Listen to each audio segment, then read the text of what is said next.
Deməli, burada mənim sınıf konsertimdə, yəni Mehmet Qasımın sınıf konsertidir.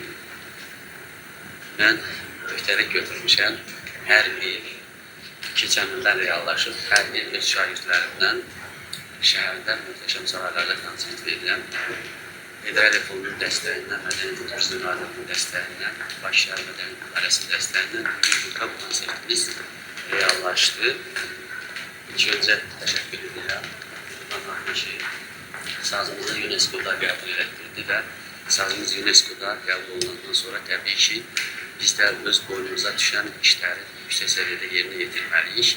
Nöqteyi nəzərdən də Azərbaycanda sazı işləv olaraq təhsilə mən gətirdiyim üçün fikirləşdim ki, elə bu məsuliyyətli işi mən boynuma götürüm bir vətəndaş kimi və şükürlər olsun ki, hələ yaxşı gedir, uşaqlarımız da yüksək səviyyədədir.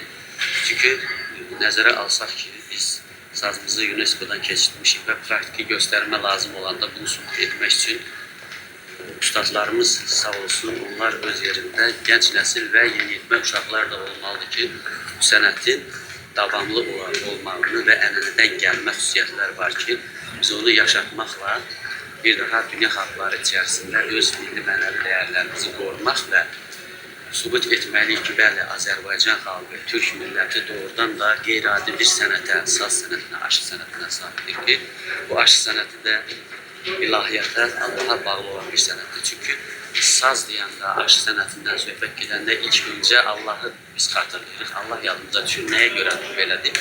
Çünki Allah Taala saz ifaçısına, aşığa quta verir, vergi verilir. O öz sevgilisinə Allahın izni ilə quta almaqla qovuşur və buna görə də bu alət Tanrının sığalından keçib desəm daha dəqiq olar. Mən də bütün bunları elə bir müddət olmuşam ki, Gədəbəyliyində gözümü açanda saz görmüşəm, ana laylasıyla. Bir tərəfi ananın laylası olub, digər tərəfi saz musiqisi olub və elmi tərəfində şükürlər olsun ki, elə bir alədə böyümüşəm ki, ziyalı ailəsi olub. Elmi tərəfində mənə aşıladıqlar, başa saldılar və 92-ci ildən Qaraqarabadı 8 Ali Musiqi Məktəbində sazı təhsilə gətirməklə ikinci olaraq Niyazi adına 12 Ali Musiqi Məktəbində sazı təhsilə gətirdim və bugün də demək olar ki, bütün şagirdlərimi mən təqdim edirəm mərhələ-mərhələ.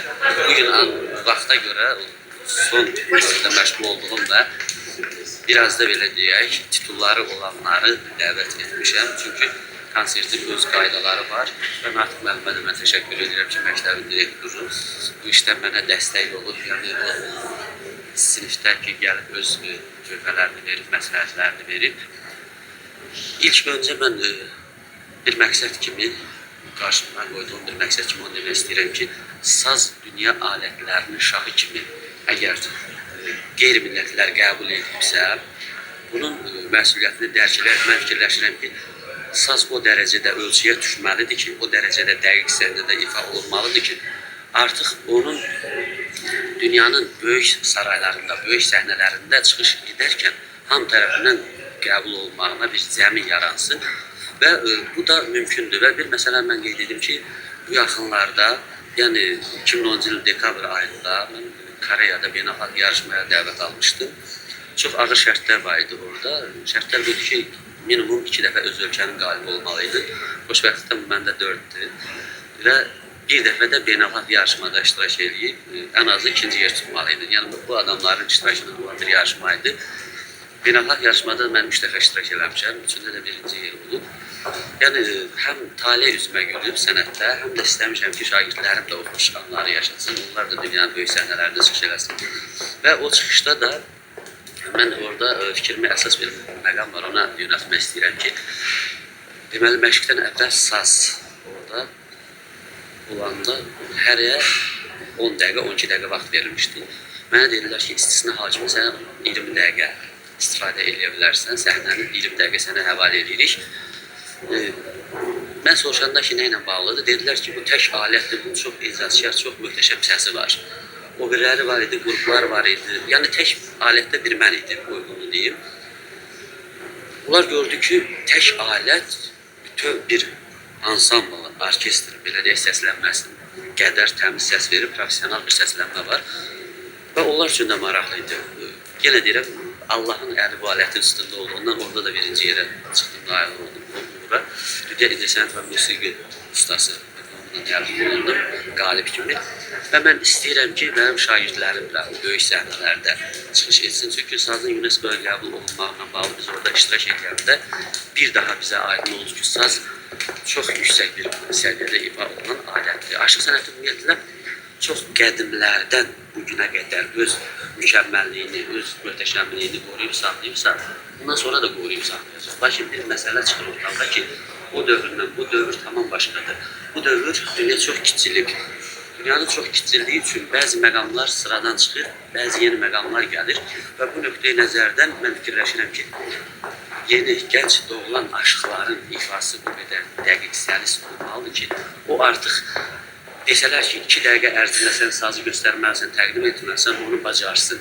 İndi siz özünüz şahidlik olacaqsınız ki, həmin uşaqların içərisində doğrudan da dünyanın böyük saraylarında çıxış etməyə qadir olan uşaqlar var və mən Dədə Qorqud filmində siz yəqin ki, şahidi olmuşsunuz, orada belə bir söz deyir ki, Dədə Qorqud nəsiyyət verir. Təbii ki, bu Anarın əlavəsidir ona, böyük yazımız, xalq yazısı Anarın.